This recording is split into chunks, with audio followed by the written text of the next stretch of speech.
On a stormy night, deep in the heart of a forgotten forest, a crumbling mansion stood as if frozen in time. It had been abandoned for decades, shrouded in mystery, its darkened windows staring like empty eyes into the soul of anyone who dared approach. This is where our story begins. Sarah, a young journalist, had heard the rumors. The townsfolk whispered about the haunting of Blackwood Manor, a place where shadows seemed to move on their own, and a soft melody of a piano echoed from within, even though no one had lived there for 50 years. Drawn by curiosity and the promise of a headline story, Sarah decided to explore the manor, alone. The door groaned open as Sarah stepped inside. Her flashlight flickered, casting long, jagged shadows across the decaying wallpaper. The air was cold, unnaturally cold. She felt a shiver creep down her spine, but she pressed on. Room by room, Sarah searched, documenting every eerie detail. A grand piano stood in the corner of the parlor, its keys covered in a thick layer of dust.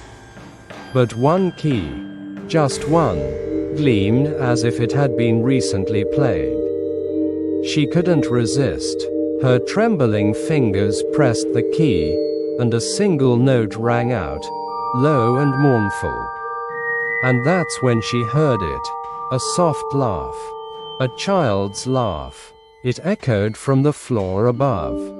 Against her better judgment, she climbed the staircase, each step creaking as if warning her to turn back. The upstairs hall was lined with portraits, faces of people long dead, their eyes seeming to follow Sarah as she passed. The laughter grew louder, leading her to a small room at the end of the corridor. She opened the door to find a little girl. The child sat on the floor, her back to Sarah, humming a haunting melody. "Hello," Sarah whispered, her voice barely audible. The girl stopped humming. Slowly, she turned her head, but her face was veiled in shadow.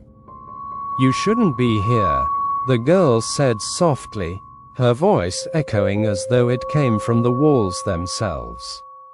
Then, as Sarah blinked, the girl vanished, leaving behind only the faint scent of roses. Panic set in. Sarah stumbled back into the hall, the walls seeming to close in around her. The laughter returned, now joined by whispers, dozens of voices speaking in an incomprehensible tongue. Her flashlight flickered again and died, plunging her into darkness. She ran, desperate to escape, but the manor wouldn't let her go.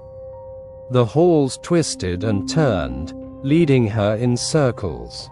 The whispers grew louder, now deafening, as shadows closed in. Finally, Sarah reached the front door. It was wide open, the storm raging outside.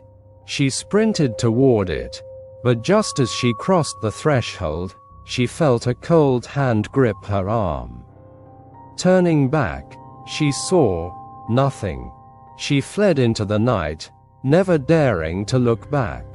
The next morning, the townsfolk found her by the road, trembling, her eyes wide with terror.